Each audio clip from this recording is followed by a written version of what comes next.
Hello. I can gather that nobody is watching right now, but we're going to go ahead and start getting things prepared. Let's see if we can find my video on my channel. Let's see. So, Mr. Blades is live right now. Let's take a look. Hey, how you doing? But now that one viewer, one of those two viewers is me. So, if you can hear me, go ahead and say something. But in the meantime, we'll get started. Okay. So we'll start with a hard one. Now this is from a worksheet that's on my website. If you want to take a look at it. Oh, hi, hi, Elise. All right, so I don't know if you can read that from where you're sitting, but a soccer player runs directly downfield for 35 meters, turning to the right at an angle of 25 degrees from his original direction and running an additional 15 meters before kicking in the winning goal. What is the magnitude and direction of the runner's total displacement? Okay, so here's our field. Here's how it started. Our player is running directly down the field for 35 meters, turning right at an angle of 25 degrees from his original direction. So his original direction is here. So our next one is going to be 25 degrees from that and 15 meters in that direction. All right, so now what we're trying to do is we are going to figure out our resultant vector, this guy right here, and its length, big R, and its direction from 0. Okay, so starting off, let's go ahead and do what we always do. We're going to add our x's and y's. Okay, so the only x component from this, sorry my drawing isn't the best in the world, but our only x component here is this component right here, this guy right here. It's the x part of this little right triangle. Now, since this is our angle right here, 25, this over here is actually our opposite side. So our x component is going to be 15 times the sine of 25 degrees. Okay, that's because that's the part that points in our x direction, x, y direction. Now, to add up our y's, we're going to add first the easy one, 35, plus 15 times the cosine of 25 degrees. Now, again, this is because this side right here is our y side, but in this case, it's actually the adjacent side to this 25. So that's why we use cosine for that. So let's go ahead and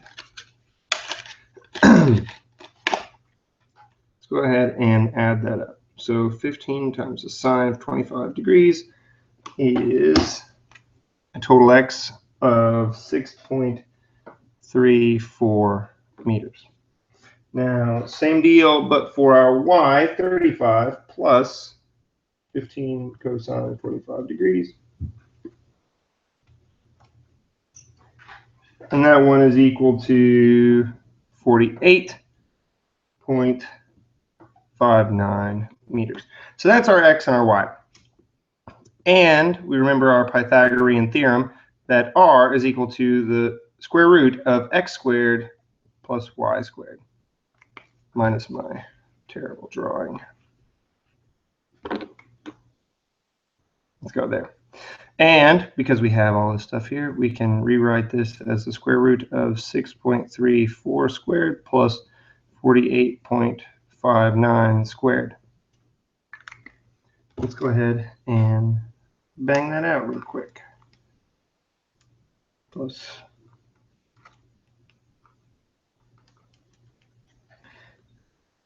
our resultant magnitude is 49.00 6 meters, but let's go ahead and just call that 49 meters. Now we have to go ahead and do our angle. Okay, so we're looking for this guy right here. Now we're looking for this angle right here. So let me go ahead and redraw this a little bit bigger so it's easier to see. Soccer, up 25 degrees, and here is our resultant vector. Now what we're doing is drawing this right triangle. And again, we're drawing these right triangles because they're easier to understand. Okay, we're looking for this angle right here. Okay, we know all the sides of this angle. We know this one is 49 meters. We know this one is 48.59 meters. We know this one is 6.34 meters. Okay, so we can use any one of our trigonometric identities to solve for this. So of the 5 people who are viewing right now, should we use sine, cosine, or tangent? Go ahead and type that in.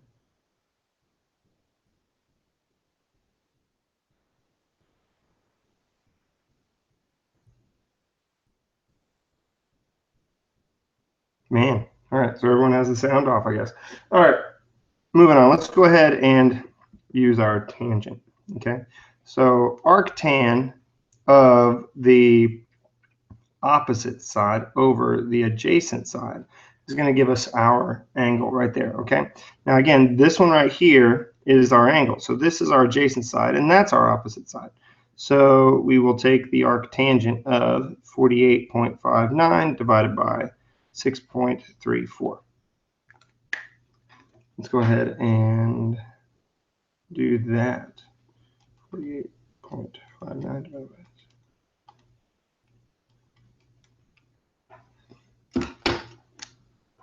And that gives us an angle of 82.57 degrees. So we would write our resultant vector finally as 49 meters at 82.57 degrees. That would be our official answer. Okay, cool. Everybody get a picture, and let's move on.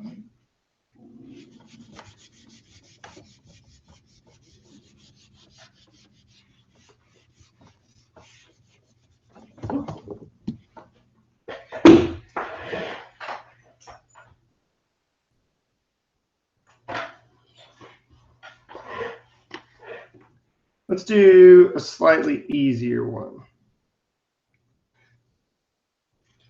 Okay. All right, here we go. Easier one. A steel ball rolls with a constant velocity across a table 0.95 meters high. It rolls off and hits the ground 0.352 meters horizontally from the edge of the table. How fast was the ball rolling? What was the horizontal acceleration, and what is the vertical acceleration? Okay, let's go ahead and put that right there. Okay, so ball, horizontal table, it flies like that. But of course, it doesn't actually fly directly across. It flies in a parabolic shape, and it will give us a delta x. We know our delta y already, that's 0.95 meters. And actually, we already know our x too. It's 0.352 meters. What it's asking for is v in the x direction, a in the x direction, and a in the y direction. All right, 2 of those are easy peasy to get done. All right, now one of the things. Okay, so Mariana, the reason we used tan a while back there was just because that was the one that I've been using. Sine and cosine, as long as you use the right math, will work just the same. Because if you remember, the sine of an angle is equal to the opposite side over the hypotenuse, the length of the opposite side over the hypotenuse. The cosine of the angle is equal to the adjacent side over the hypotenuse, the length of those. And then lastly, the tan of the angle is equal to the opposite side over the adjacent side. Now, all of those things, this theta is the same in all of those. And in that case that we just got done, we actually were looking for an angle like that, but we knew all of these sides. We knew the hypotenuse length, we knew the adjacent side, and we knew the opposite side. So we could have used any of them. I just happened to use tangent because I feel like it usually has less rounding in it, but that's just me. There's no reason to use it other than that.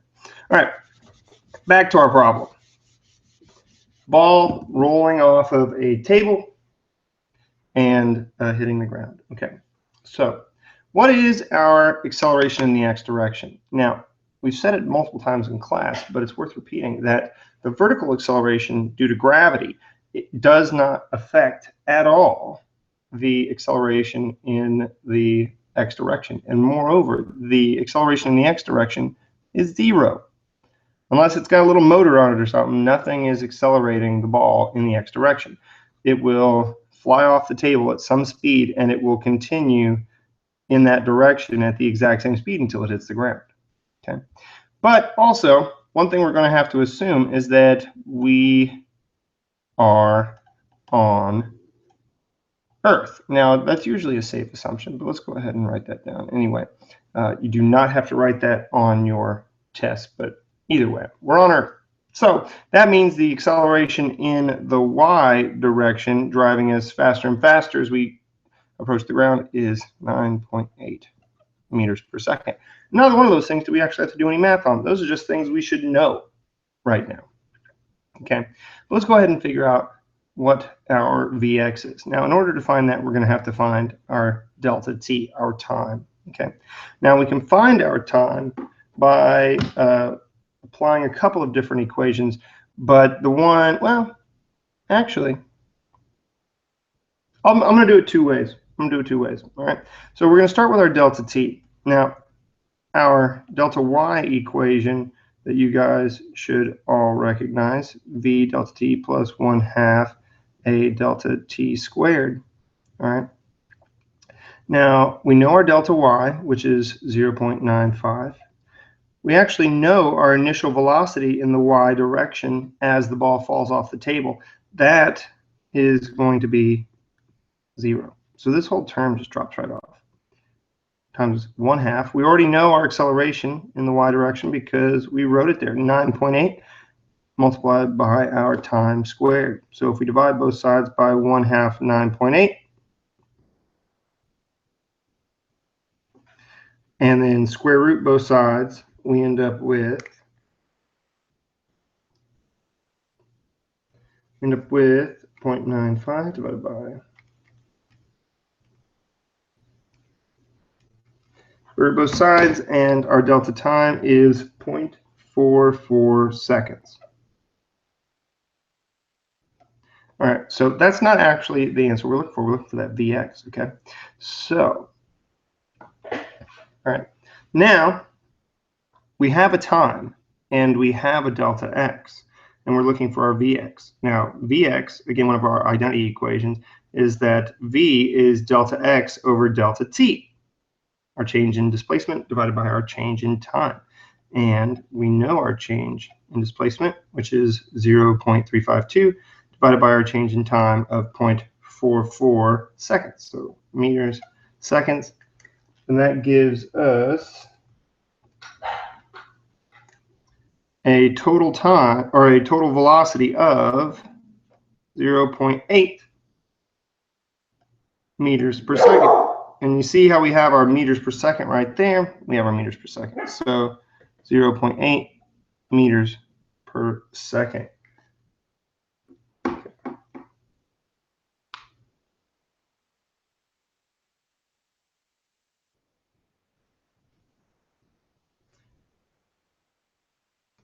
All right. But I promised you two different ways to do that. So let's go ahead and do this one too. You guys may remember this.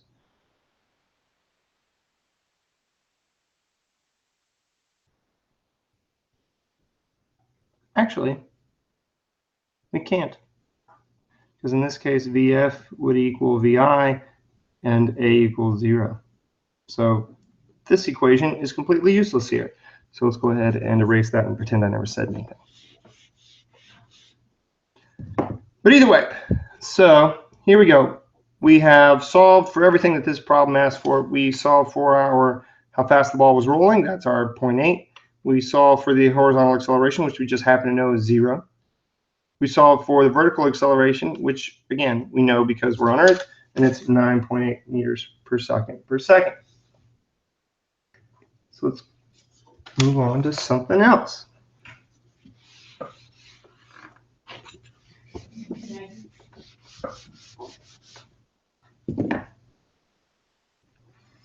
Okay, Mariana, are you one of the Sci Lake students? Hit me up if that is true, or if you're still on. I can't tell who's on or not. Anyway, so what's the ideal angle to launch a projectile for the greatest vertical displacement? What symbol and units do we use for vertical displacement? What is the ideal angle to launch a projectile for the greatest horizontal displacement? Okay, so let's go ahead and do that. All right, so let's figure out which angle is going to give us the biggest. Ah, man, my drawing is terrible today. Okay, so we have our triangles, right? We're drawing all of our triangles. Now, our vertical displacement is this guy right here. Because the flight of an object actually looks like that, our delta y is this guy right here, and our delta x is actually double that. Okay. Now, in order to find out what is going to give us the greatest vertical displacement or the greatest horizontal displacement, what we need to do is we need to define and use our trigonometric identities to give us our angles. All right. So we want our opposite side. As our opposite side goes up, right, the sine of the angle will also go up as it approaches 1. Okay. So the most that the sine of the angle would ever be is equal to 1. And we need to figure out what angle gives us a sine value of 1. Okay, so what we're going to do is we're going to take our theta is equal to negative sine of 1. And our negative sine of 1 is equal to 90 degrees. And that makes sense, right? If I want to get the ball as high as I possibly can, I'm just going to throw it straight up. Okay, right? Like that makes sense. So we solved part 1 of our problem, that the ideal angle to launch a projectile for the greatest vertical displacement is 90 degrees. So let's go ahead and erase this and move on.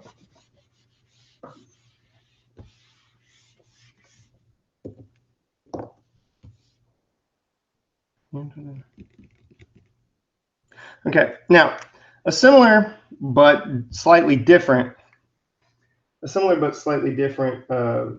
problem comes into play when we're trying to figure out the furthest that you can throw a ball. Okay, again, now if I'm just standing, just regular person, just standing, throw it straight out, it's going to fall rather abruptly, right?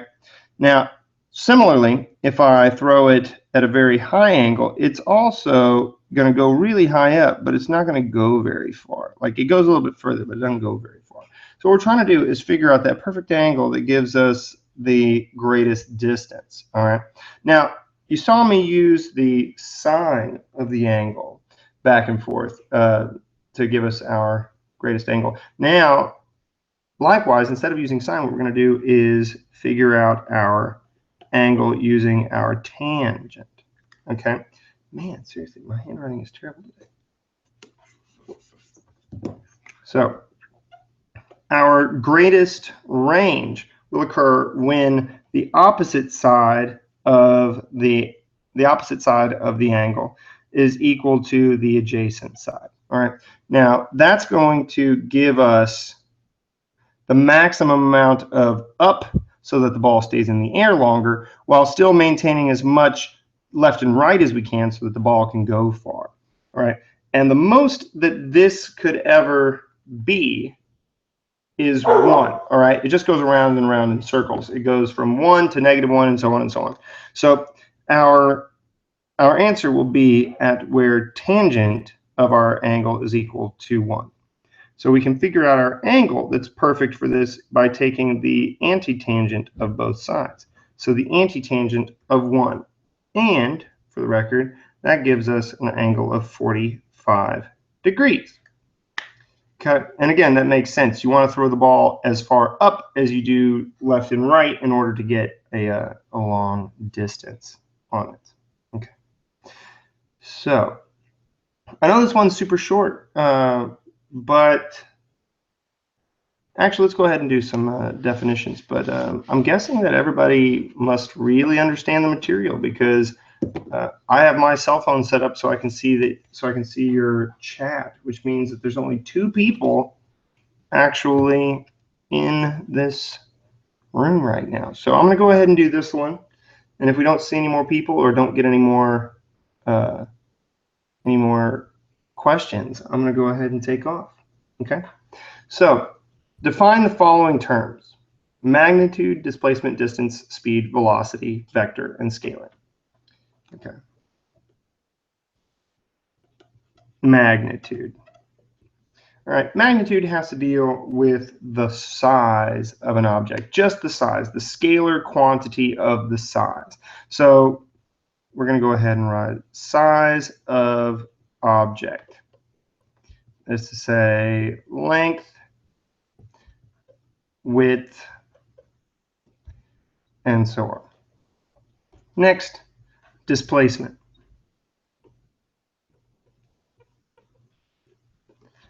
And we use delta x or even delta y to symbolize that. Displacement is the position of an object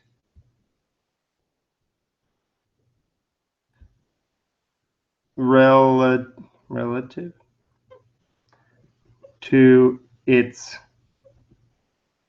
origin point. And we usually measure that in meters. All right, meters. Two viewers. Now it's just me and one other person. That's okay. Distance. Oh, and this displacement is actually a vector quantity, so including direction. Distance is similar to position, but it's a scalar quantity. No direction. Must always be positive. And again, we measure that in meters too. Okay, so speed, which we write with a big S, is equal to our distance divided by our time, and it is the rate of change of distance. And we write that in meters per second. Next, velocity, v, and we measure that in delta x over delta t. It's the vector version of speed, say vector speed. Again, measured in meters per second, but includes direction. Okay. Next, vector. It's similar to a scalar, but includes